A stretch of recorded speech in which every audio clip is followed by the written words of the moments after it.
मैंने यहाँ पर मेथनॉल का यूज़ इसलिए किया है ताकि बोरिक एसिड पाउडर और हाइड्रोजन पेरोक्साइड मेथनॉल के साथ रिएक्शन कर आसानी से जल सके। आप चाहे तो इसकी जगह आइसोप्रोपाइल एल्कोहल या केरोसिन का भी यूज़ कर सकते हैं, वो भी इसके साथ सेम रिएक्शन करेगा।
Thank you for watching this video. Please don't forget to like, share and subscribe this channel. मैं विश्वेश सोलंकी आपको मिलता हूँ इसकी नेक्स्ट वीडियो में। तब तक के लिए जय हिंद, जय भारत।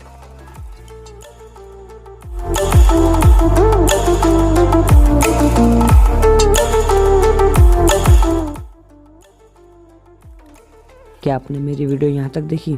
तो थैंक यू सो मच। तो आपको मैं एक सीन बताता हूँ जिसमें मेरी गड़बड़ हो गई। अब क्या आपको दिखा? ये वीडियो में भी था। ये जल चुका है यहाँ से पूरा। दिखा क्या? अब क्या होगा मेरा?